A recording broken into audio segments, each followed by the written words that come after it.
বেণীমাধব, বেণীমাধব, তোমার বাড়ি যাব। বেণীমাধব, তুমি কি আর আমার কথা ভাবো?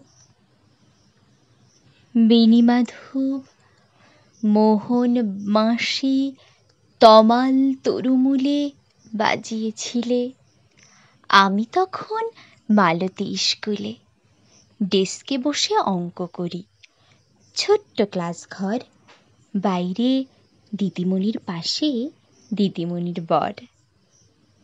আমি তখন নবম শ্রেণী, আমি তখন শাড়ি। আলাপ হলো বেণীমাধব সুলেখাদের বাড়ি।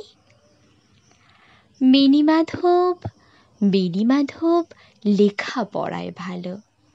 শহর থেকে বেড়াতে এলে আমার রং কালো। তোমায় দেখে এক দৌড়ে পালিয়ে গেছি ঘরে।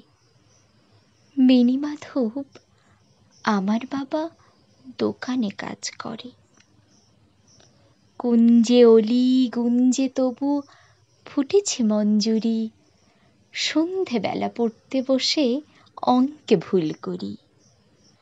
আমি তখন নবম শ্রেণী, আমি তখন 16। ব্রিজের ধারে বেণীমাধব লুকিয়ে দেখা হলো। বেণীমাধব, বেণীমাধব, এত দিনের পরে সত্যি বলো, সেসব কথা এখনো মনে পড়ে?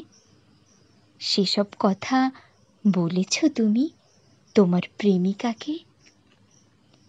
আমি কেবল একটি দিন তোমার পাশে তাকে দেখেছিলাম আলোর নিচে, অপূর্ব সে আলো।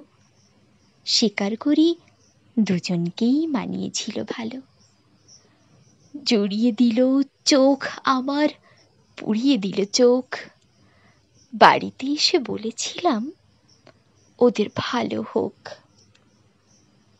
রাতে এখন ঘুমাতে যাই একতলার ঘরে। মেঝের উপর বিছানা পাতা, জ্যোৎস্না এসে পড়ে। আমার পরে যে বোন ছিল চোরাপথের বাঁকে মিলিয়ে গেছে।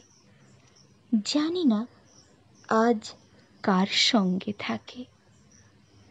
আজ জুটেছে, কাল কি হবে? কালের ঘরে শুনি আমি এখন এই পাড়ায় সেলাই দিদিমণি। তবু আগুন বেণীমাধব, আগুন জ্বলে কই। কেমন হবে আমিও যদি নষ্ট মেয়ে হই?